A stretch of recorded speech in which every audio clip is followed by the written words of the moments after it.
And sometimes you'll be asked to give.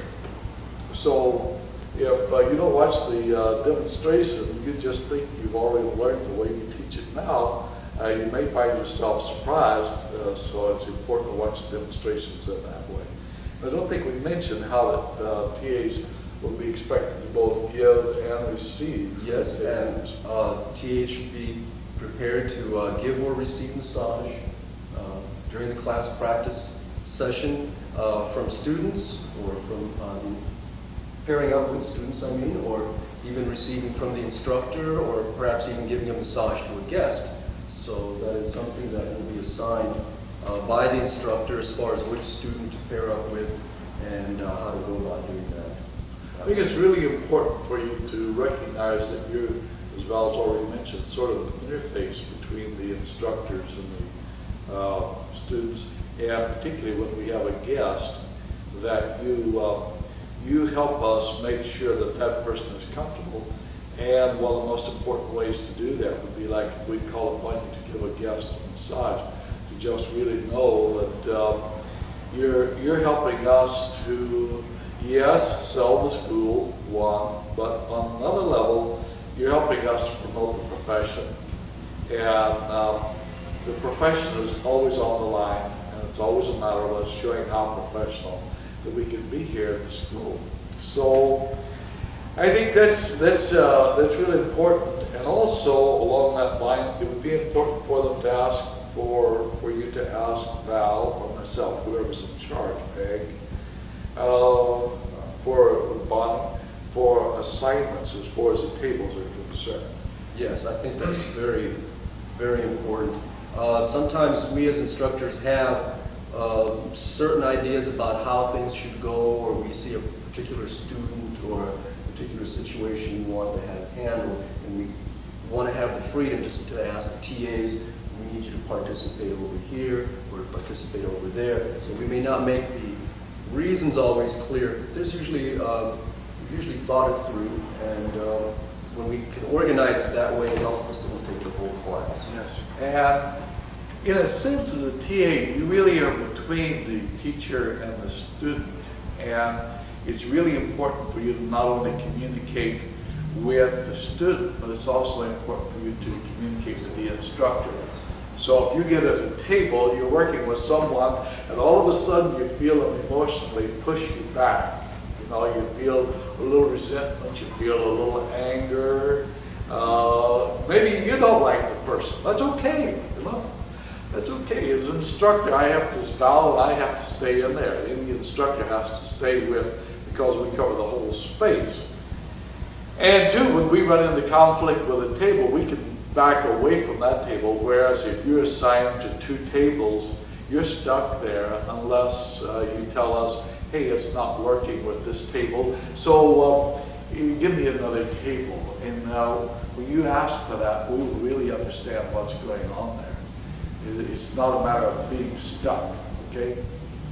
And like Val's implied, sometimes we'll ask you to move around as well. And that is to facilitate all of the efforts that we're putting out. Is there anything more we can say about class participation? That covers it for me.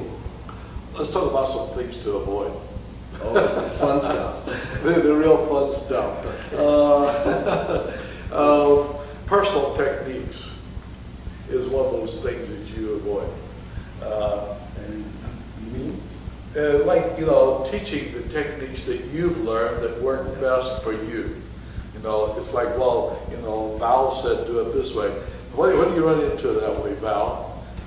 I run into, oftentimes, on occasion anyway, a student demonstrating a technique they learned in advanced massage 2 or sports massage or trigger point or something like that, and they just kind of put that in somewhere either in the practice session or on a break, and that just tends to really diffuse the whole focus of what's happening.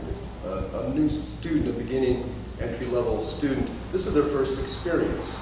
So the more clear the information is and we have it set up in the massage routine, the more they can focus on it. Those things are interesting because they love to learn. Oh, what's that acupressure technique you were using on my shoulder there? All right, or what's that trigger point thing you did? But I find that really takes away from the classroom. This particularly happens when you just learned a new massage technique in an advanced class and you have a person lying there on the table and the person says, my shoulders are really bothering me, okay? And so all of a sudden you get in and you start using this new technique working on this person's shoulders. This new student is going to observe that and is going to get distracted, okay? Now you're only trying to help. Watch out when you're only trying to help, and particularly when it comes down to therapy. Now as an instructor, sometimes I do get in and work on a person's shoulder. Val gets in and does that sometimes. But you have to really use you have to really use a lot of caution when you do that. So if you want to do that, ask the instructor, the person in charge in the room, as to whether it would be okay to do that. Yes. And we can suggest an appropriate time for you to get in and do that kind of work. So demonstrating your personal techniques and doing therapy are two things to avoid as far as working as a teacher's assistant. If I could add to that, one of the ways that it's also distracting is that the student receiving or a student next to that table observes this happening and they start wondering, gee, when did Bill demonstrate that? I don't remember Bill demoing that. So then they start doing it and then it just gets passed around. And sometimes, I remember times we've had a particular technique someone demoed on one person and it just spread. And people were trying to put it into the acronym. Where does this fit in Oscar? All right, and that just kind of gets out of hand that way. So we like to keep that. Yeah, it's a great technique. It's a great technique. It even works better than the technique we're teaching in the class. And you must recognize that one of the reasons, one of the criteria for a technique that we teach in the class is the simplicity of it and the ability to teach it to someone who's just learning to touch, all right?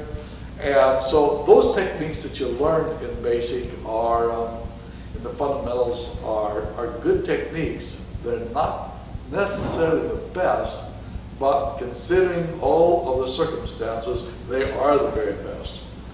So yes, watch out for the personal techniques and doing the personal therapy.